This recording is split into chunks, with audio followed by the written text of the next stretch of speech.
പിന്നെ എനിക്കൊരു ഭയങ്കര സന്തോഷവാർത്തയുണ്ട് നിങ്ങളോട് പറയാനായിട്ട്. ചിലപ്പോൾ കുറച്ച് പേർക്കൊക്കെ അറിയായിരിക്കും.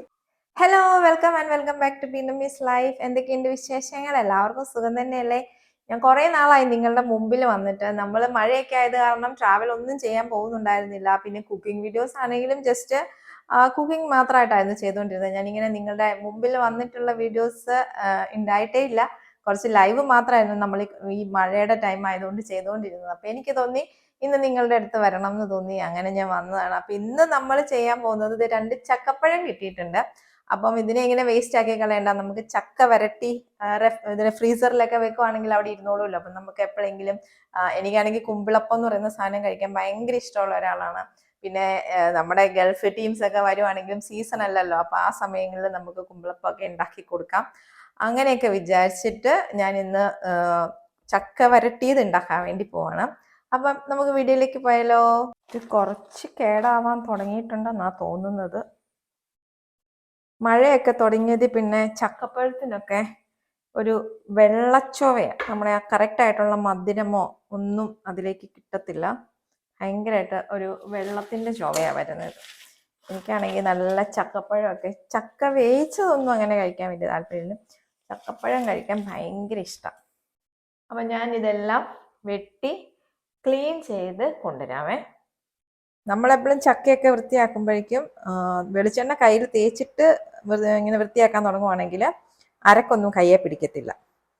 ഇനി ഈ കത്തിയിലൊക്കെ ഇങ്ങനെ വരുന്ന അരക്കില്ലേ, ഇത് നമുക്ക് ശരിക്കും മണ്ണെണ്ണ ഉണ്ടെങ്കിൽ ഭയങ്കര എളുപ്പമാണ് കളയാൻ. ചിലര് ഇങ്ങനെ അടുപ്പിൽ വെച്ചിട്ട് കത്തിക്കും. ഇത് കത്തിച്ചിട്ട് ചെയ്യുന്ന കണ്ടിട്ടുണ്ട്, അങ്ങനെ ചീകി കളയുന്ന കണ്ടിട്ടുണ്ട്. പക്ഷെ ഞാൻ അപ്പോൾ തന്നെ കുറച്ച് വെളിച്ചെണ്ണ തേച്ചിട്ട് അങ്ങ് ചീകിക്കളയും. വേറൊരു കത്തി വെച്ചിട്ട് ഇങ്ങനെ വെളിച്ചെണ്ണ തേച്ചിട്ട്, വെളിച്ചെണ്ണ ഉള്ള കാരണം അതിങ്ങനെ കട്ടകട്ടയായിട്ട് അങ്ങ് പൊക്കോളും.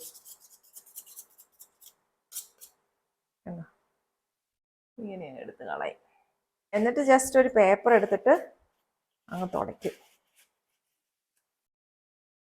നമ്മുടെ കത്തി ക്ലീൻ. ഞാൻ ചക്കയെല്ലാം അടർത്തി എടുത്ത് വെച്ചിട്ടുണ്ട്. ഇനി അതിന്റെ ചകിണിയും കുരുവും ഒക്കെ കളഞ്ഞിട്ട് അരിഞ്ഞെടുക്കണം. പിന്നെ എനിക്കൊരു ഭയങ്കര സന്തോഷവാർത്തയുണ്ട് നിങ്ങളോട് പറയാനായിട്ട്. ചിലപ്പോൾ കുറച്ച് പേർക്കൊക്കെ അറിയായിരിക്കും. നമ്മൾ 5000 മെമ്പേഴ്സ് ഉള്ള ഒരു ഫാമിലി ആയിട്ടുണ്ട്. ഞാൻ എപ്പോഴും പറയുമായിരുന്നു എനിക്ക് 5000 സബ്സ്ക്രൈബേഴ്സ് ആകുമ്പോഴത്തേക്കിനും ഒരു ഗിവ് അവേ ഒക്കെ കൊടുക്കണം എന്ന് ആഗ്രഹം ഉണ്ടെന്നൊക്കെ. അതുപോലെ അത് ശരിക്കും പറയുകയാണെങ്കിൽ 5000 സബ്സ്ക്രൈബേഴ്സ് 2024 ഡിസംബറിലാകും എന്നുള്ള പ്രതീക്ഷയൊക്കെ ആയിരുന്നു. പക്ഷെ ഒന്നും സംഭവിച്ചില്ല. 2025 പകുതി ആവേണ്ടി വന്നു. എന്നാലും നമ്മളായല്ലോ. എപ്പോഴായാലും നമ്മളായി എന്നുള്ളൊരു സന്തോഷം. അപ്പം ഗിവ് അവേനെ കുറിച്ച് ഞാൻ ഇതുവരെ ഇങ്ങനെ എന്താ എന്നൊന്നും പ്ലാൻ ചെയ്തിട്ടില്ല. കാരണം ഒന്നാമത്തെ കാര്യം, നമുക്ക് കമന്റ്സ് ഒന്നും വരുന്നില്ലാത്തത് കാരണം ചില വീഡിയോസിന് ഷോർട്സിലൊക്കെ കുറച്ചൊക്കെ കമന്റ്സ് വരുന്നുണ്ട് കേട്ടോ. ചില വീഡിയോസിന് കമന്റ്സ് വരുന്നുണ്ട്. അപ്പം അങ്ങനെ കമന്റ്സ് ഒക്കെ വെച്ചിട്ട് നമുക്ക് ഒരു ഗിവ് അവേ, അതിനകത്തുനിന്ന് വേണമല്ലോ നമ്മൾ ആൾക്കാരെ സെലക്ട് ചെയ്യാനായിട്ട്. ചക്ക അരിയുന്നത് ഒരു ഈസി ആയിട്ടുള്ള ടാസ്ക് അല്ലാത്തത് കാരണം ഞാൻ സഹായത്തിന് അമ്മയും കൂടെ വിളിച്ചിട്ടുണ്ട്. ഞങ്ങൾ രണ്ടുപേരും കൂടി ഇരുന്നിട്ടാണ് ഇത് മൊത്തം അരിഞ്ഞെടുക്കുന്നത്. നല്ല പണിയാ, കാരണം ഇതിനെ ക്ലീൻ ചെയ്യണം, അരിഞ്ഞെടുക്കണം. അപ്പം നല്ല കട്ട പണിയാണ്. നമുക്ക് കുറച്ച് എടുത്ത് ഇങ്ങനെ ഒരു പാത്രത്തിനകത്താക്കി ഫ്രീസറിൽ വെക്കാം. ചക്കപ്പഴം ഇങ്ങനെ എടുത്ത് വെച്ചാലും നമുക്ക് എന്തെങ്കിലുമൊക്കെ അടയുണ്ടാക്കാനും ഒക്കെ ആയിട്ട് യൂസ് ചെയ്യാൻ വേണ്ടി പറ്റും. അടയുണ്ടാക്കാം, കുമ്പിളുണ്ടാക്കാം. വെച്ചിട്ടുണ്ടോ? അമ്മ പറയായിരുന്നു അമ്മയും വെച്ചിട്ടുണ്ടെന്നതുപോലെ. ഞാനും കുറച്ചെടുത്ത് വെച്ചിട്ട് കുറച്ച് വരട്ടി വെക്കാം.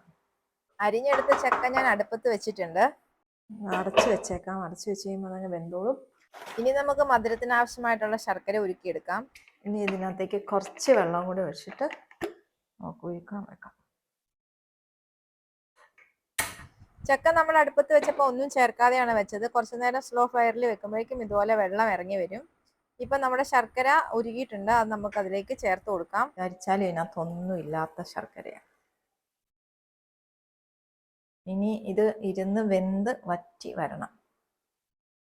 നമുക്ക് കുറച്ച് നേരം കഴിഞ്ഞിട്ട് വരാം. ഇപ്പൊ വെള്ളം കുറേശ്ശെ വറ്റി വന്ന് തുടങ്ങിയിട്ടുണ്ട്. ഇനി നമുക്ക് അതിലേക്ക് ഏലക്ക ജീരകം പൊടിച്ചത് ചേർത്തിട്ട് നന്നായിട്ടൊന്ന് ഇളക്കി കൊടുക്കാം. അതിനുശേഷം നമുക്ക് അതിലേക്ക് 1 സ്പൂൺ നെയ്യ് കൂടി ചേർത്ത് കൊടുക്കാം. ഇനി നമുക്ക് ഇടയ്ക്കിടയ്ക്ക് നന്നായിട്ട് ഇളക്കി കൊടുത്ത് ചെറിയ തീയിൽ അതൊന്ന് വേവിച്ച് വറ്റിച്ചെടുക്കണം.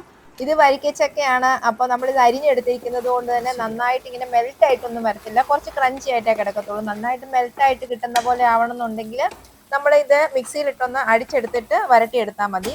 അപ്പം നമ്മുടെ ചക്ക വരട്ടിയത് റെഡി ആയിട്ടുണ്ട്. ഇനി അത് തണുത്തതിന് ശേഷം ഒരു കണ്ടെയ്നറിലാക്കി ഫ്രീസറിൽ സൂക്ഷിക്കുകയാണെങ്കിൽ കുറേ കാലം നിൽക്കും.